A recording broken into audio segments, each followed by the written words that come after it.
Buenos días, buenas tardes, buenas noches. Yo soy José Saldivia y te doy la bienvenida a Tu Amigo Saldivia, tu podcast con sugerencias, consejos y puntos de vista como te los diría y te los daría un buen amigo. En este episodio número 5 hablaremos de un hábito que desafortunadamente se ha ido disipando, desdibujando, aminorando a lo largo de los años. El elogio.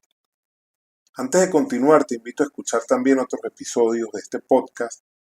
Cada episodio es independiente, puedes escucharlo en el orden y con el ritmo que prefieras. Pero volvamos al elogio, y quiero empezar con lo que no es un elogio. El elogio no es adulancia, es decir, no es jalar mecate o jalar bolas, como decimos en Venezuela, ni hacer la pelota, como decimos en España.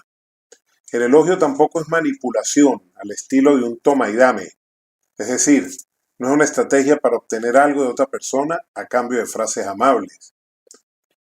Más bien el elogio es un acto gallardo, casi podríamos decir que es un acto valiente, en el que con estricto apego a la verdad y ojalá con el respaldo tangible de hechos y datos, se reconoce una virtud, un desempeño destacado, una característica positiva o notoria en una persona o en un grupo de personas.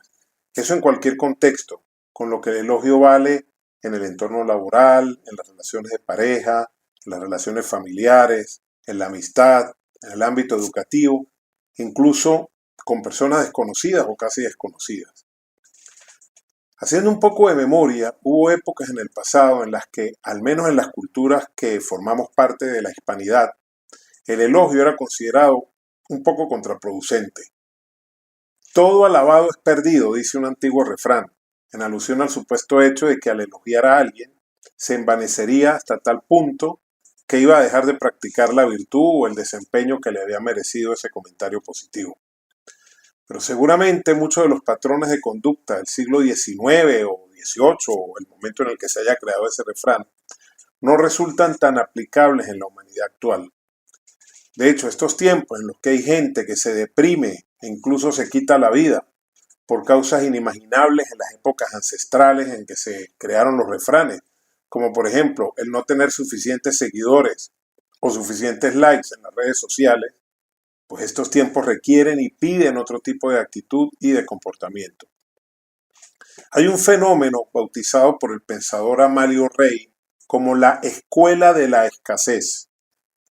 Y ese fenómeno se refiere a la gente que cree que se le va a encoger el intelecto si expresa un elogio y la gente cree que se da una imagen de ser más valioso, más exclusivo, más exigente si se expresan menos opiniones positivas, porque se supone que al ser tan brillantes no es fácil colmar sus expectativas. Y resulta que cualquiera que haya tenido la fortuna de dialogar, aunque sea un poquito, con personas realmente de primer nivel intelectual, puede darse cuenta de que la mayoría de estas personas poseen una sencillez desprovista de artificios y también poseen la virtud de saber elogiar oportunamente, exactamente y certeramente, sin egoísmos. También está presente en esta humanidad tan polarizada el uso del elogio solo para los míos. Entonces, si alguien que está en mi misma acera ideológica, política, étnica o, cualquier otro factor que usemos para dividir entre nosotros y ellos, hace bien cualquier tontería, me deshago en los mayores elogios usando las palabras más rimbombantes y más domingueras que encuentre. Pero si lo hace alguno que está en la acera de enfrente, pues tendrá que conformarse con que yo me quede en silencio y no lo disuelva en el ácido sulfúrico de mis críticas tóxicas. En ese caso aplica el mismo comentario que para los de la escuela de la escasez. La gente realmente grande no necesita caer en estas mezquindades. Así que, volviendo al elogio, estamos viendo ya que es un bien escaso. Y resulta que el elogio tiene un poder cuando se expresa correcta y oportunamente, y es hacer ver a la otra persona que su desempeño, que su actitud, que su buen gusto, su rendimiento académico o lo que sea que se esté elogiando, está dando frutos. Entonces ahí es donde surge el efecto positivo. Crea en el receptor del elogio el compromiso consigo mismo y con su entorno de seguir haciendo lo mejor, para seguir siendo merecedor de esos cumplidos.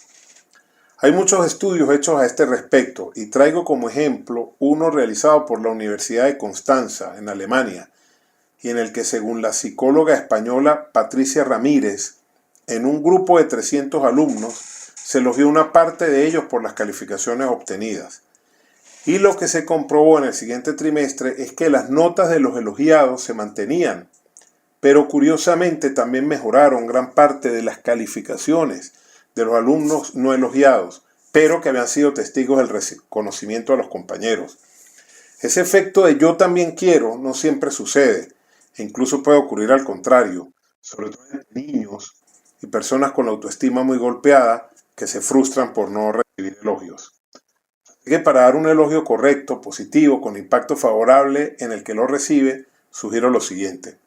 Primero, que surja sinceramente. Podemos abrirnos al elogio, como no, y sabiendo que no solo hará sentir mejor al que lo recibe, sino también al que lo expresa.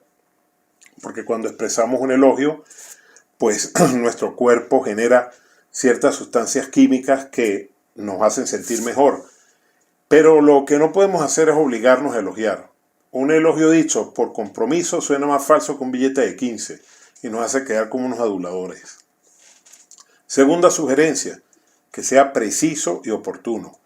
Frases genéricas como sigue así no significan nada por sí solas. Es describir exactamente lo que se quiere reconocer. Por ejemplo, veo que con la práctica cada vez tocas la guitarra con mayor pericia. Tampoco es buena idea hacer referencia a cosas extemporáneas. Por ejemplo, decirle a alguien, yo recuerdo que de niño eras muy inteligente, porque eso suena que ya no lo es.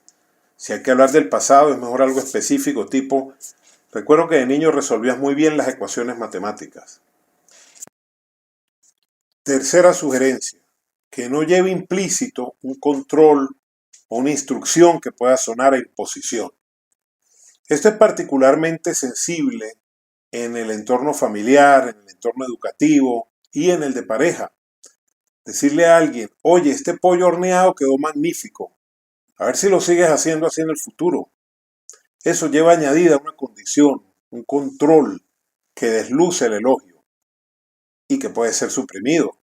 La persona que preparó el pollo, si recibe este feedback de que le quedó muy rico, pues intentará hacerlo así en el futuro, en lo sucesivo, sin necesidad de que le estén machacando ese punto. Y la cuarta sugerencia es que sea original. Las frases hechas pierden impacto, así que introducir un componente inesperado hace al elogio más memorable y por lo tanto más eficaz. Esa es una condición que cumplían muy bien los piropos que en el pasado expresaban nuestros ancestros, que estaban libres de la paranoia de lo políticamente correcto que condiciona tanto lo que se expresa hoy en día. Hay un piropo que escuché varias veces en los años 70. Si cocinas como caminas, me como hasta el pegado. Para mí ese es un ejemplo de un elogio original y gracioso, y por lo tanto efectivo. Aunque hoy en día si un hombre dice eso en España puede terminar durmiendo en una comisaría de la policía. Y esto último me hace recordar otro tema. Las personas a las que no les gusta recibir elogios. La gente que tiene la autoestima muy baja no se siente bien recibiendo elogios porque contradicen su propia perspectiva sobre sí mismos. Y puede crearles angustia el sentirse moralmente obligados a llevar a cabo un desempeño a un nivel que no se creen capaces de cumplir o de llegar. Esto, pues según unos documentos del psicólogo Guy Winch, que lo expresa de esa manera. Y yo creo que en estos casos, si de verdad queremos echarle una mano a esa persona, la solución es seguir elogiando sinceramente. Con los halagos hay que hacer como con los medicamentos, aplicar la dosis más fuerte a los que más lo necesiten. Así que como corolario de todo lo que he dicho, dejo esta frase. Con los elogios hay que hacer como con el dinero. No usar más del necesario y no usarlo con objeto de impresionar. Pero atrévete a elogiar, el mundo te lo agradecerá y tu yo interior también. Y antes de despedirme, quiero agradecer a quienes han escuchado otros episodios y han recomendado este podcast a sus amigos, a sus conocidos. Es algo que valoro de corazón. Así que con toda sinceridad, muchas gracias.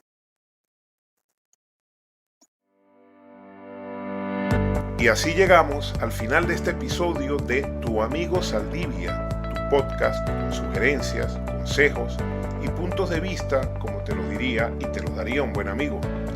Te invito a explorar los demás episodios del podcast, a suscribirte a mi canal y también a enviarme tu opinión, comentario o pregunta por el correo tuamigosaldivia@gmail.com o por la cuenta de Instagram @tuamigosaldivia.